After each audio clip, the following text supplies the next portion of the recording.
Now when looking through the comments, I noticed a lot of really awesome discussion on my Tywin video. One thing that YouTubers have to deal with all the time is making a video, researching the points, and putting out your ideas just for them to be thrown back with tons of new information and quotes and things you didn't find in your research. And so you just want to discuss over and over again the same topic. That's what I found myself in, so I feel like I really have to keep covering this Tywin stuff because it's so interesting. So I thought I would go through some of the comments that you guys left on my video, some of the more negative ones, some of the more positive ones, and we'll discuss those in this video here, and then we're gonna have another discussion in the comment sections and you can tell me how fucking wrong I am.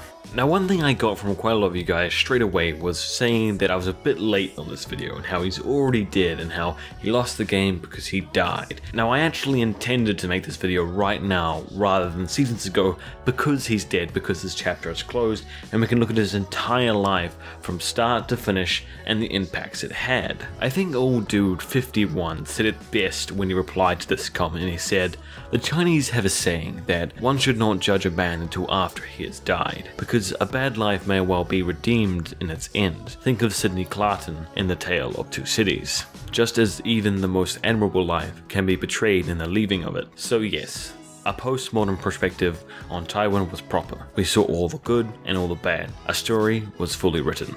Now there were a lot more comments just like that where they had really well thought out ideas, articulated well, and people like the Leo the Red Coop talked about a whole range of characters who were just calculating, realists, and how they're portrayed. People dislike Tywin because he's not nice, because he doesn't smile at them and he doesn't tell them lies about the good of the realm. Make no mistake, that's what they fall for. They'll swallow any lie told to them on the background of good intentions and a hollow promise of social progress. They will hate anything that reminds them of stern, realistic eye and run into the arms of anyone promising to hug them. This show makes the promotion of maternal care at the cost of the patriarchal sense of responsibility. It supports all forms of feminine tolerance and softening against the costs of necessities. This show turns idealists into heroes and realists into villains. It openly promotes collectivism, egalitarianism, inclusive views against the self-indulging of Littlefinger or capitalist handlings of the Lannisters. This show is essentially modern left-wing propaganda.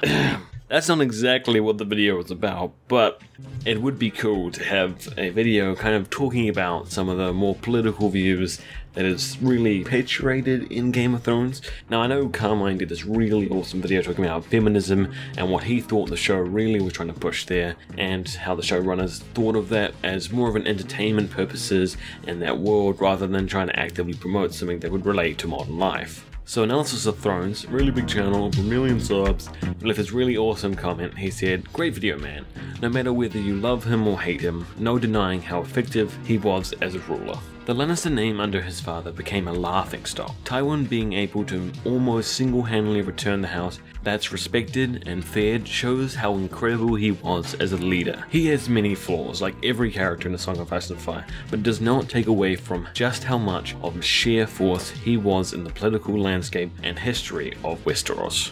Now I really like the way he said he has flaws just like every character in A Song of Ice and Fire, and that's one thing I really wanted to hammer home in that video. And I don't know if I did it successfully or not, because a lot of people got this wrong.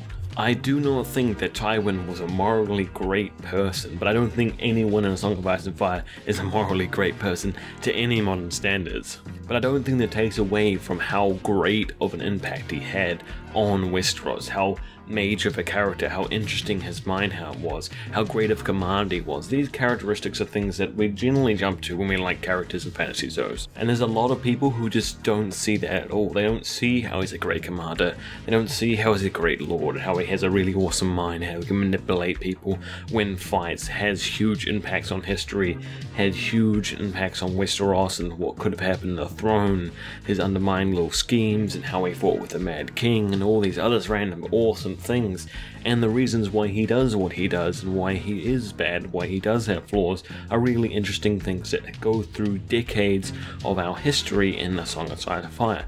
So that's why I think he's like a really awesome character to talk about, and why he's my favourite character. Also, if you don't know, I used some analysis of Thrones footage from his amazing videos on his channel. There's 2 of them at the moment because he's only just really started up, so you should all flock over there, subscribe to him. He puts out really well thought out, really cool videos. He hasn't posted for a while, so we should peer pressure him to doing that. Apparently he's doing really cool academic stuff, which is nice, but come on, Game of Thrones first, boys. Academic second. An interesting character, certainly not a good human, not by our standards or Plantotiost's. Tywin did horrible things for his own pride. He claimed it was for his family's name, but it was only for himself. He died on the shitter just as was fitting for him, with the whole round laughing at him, at the way he died, forever stinking up the steps of Baelor, just as he stank up the lives of so many. He was ashamed of Tyrion for his looks, and nothing else. Someone didn't watch the video.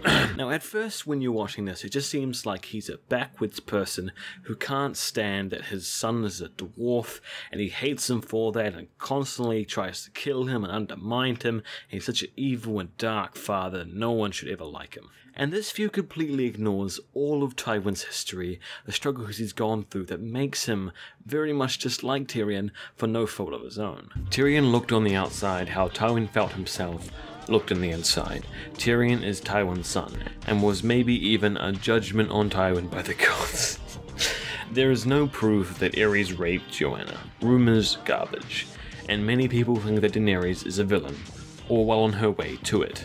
Now, there are a few strong points sprinkled in there, but I refuted a lot of the statements you just put in there in my video, and the only thing you did refute me on was the Aerys rape accusations, which I think is a little bit too tinfoil to actually be true.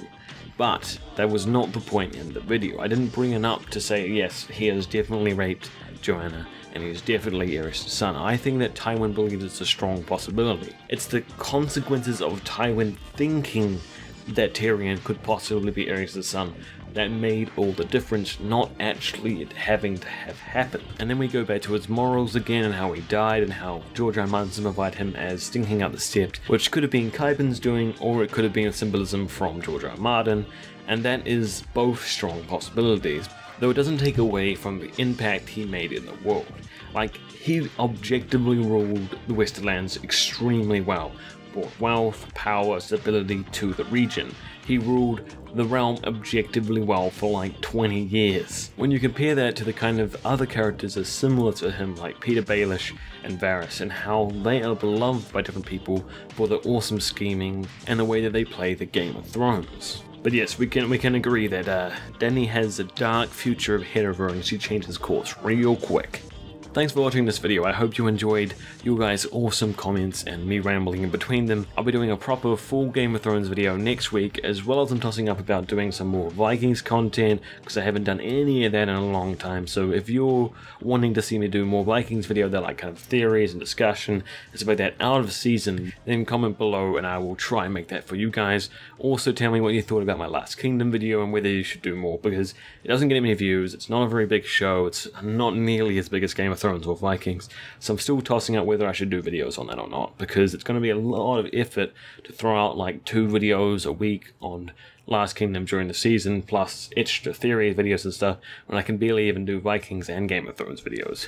Tywin is not a sociopath. He is a complex, pragmatic anti-hero shaded by his father's irresponsibility. Although, the thing with Tyrion's girlfriend was a dick move.